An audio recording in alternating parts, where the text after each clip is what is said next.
President-elect Donald Trump is assembling his cabinet and other key positions for his second term in the Oval Office. His election also means the resumption of a relationship with the Vatican. The only official reaction from the Holy See came from Cardinal Pietro Parolin. The Vatican Secretary of State wished great wisdom to the president-elect, adding that according to the Bible, wisdom is the main virtue of leaders. And joining us now from Rome is EWTN News Senior Vatican Analyst Frank Rocca. Frank, great to be with you as always. So what has been the reaction at the Vatican to President-elect Trump's victory? Well, there hasn't been an official statement. The protocol is for the Pope to send a message of congratulations to the new president in January at the inauguration, and that's probably what will happen this time. There have been exceptions in the past. In 2008, Pope Benedict sent a telegram to President-elect Obama congratulating him and noting the historic occasion of the first black president. In 2020, Pope Francis actually phoned Joe Biden, presumably because Joe Biden was the first Catholic, or the second Catholic president, rather. So we can expect in January something. However, Cardinal Parolin, the Vatican Secretary of State, spoke to reporters last week, and he was asked about this, and he said that the Vatican wishes President-elect Trump well and wishes him much wisdom, and said he hoped that he would reduce polarization in the country, and said that, you know, there are some issues where the Vatican was likely to agree with the new administration, some in which would be further away. Yeah, Frank, I want to talk about that. What do you expect the topics will be that will be maybe sources of possible tension between Pope Francis and President Trump?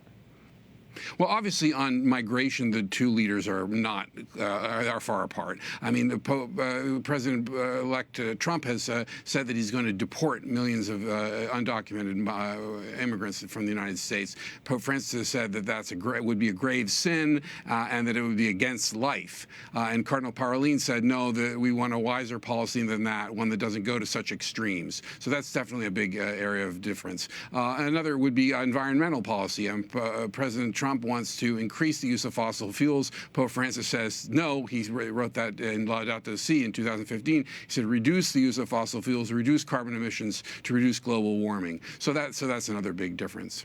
Frank, what about areas where we can expect them to cooperate, kind of meet in the middle? Well, I think one potential area is the war in Ukraine, because the Pope has never ceased calling for a peaceful settlement of that war since Russia's full-scale invasion began in early 22.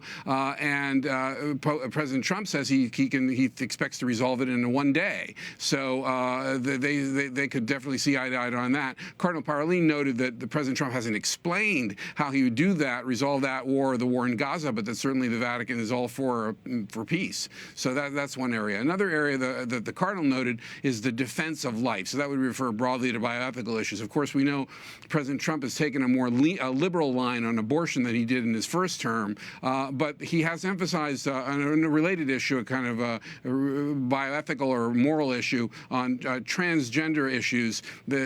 Trump made that a big part of his campaign.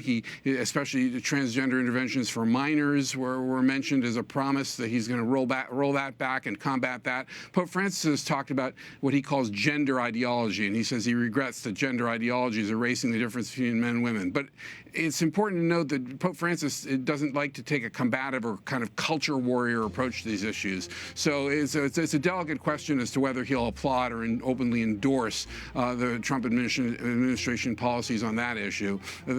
Cardinal Parolin said, we like their defense of life, his defense of life, but we don't want him to take it and make it in a polarized way. We want him to build consensus. And I think that will also apply to the transgender question as well.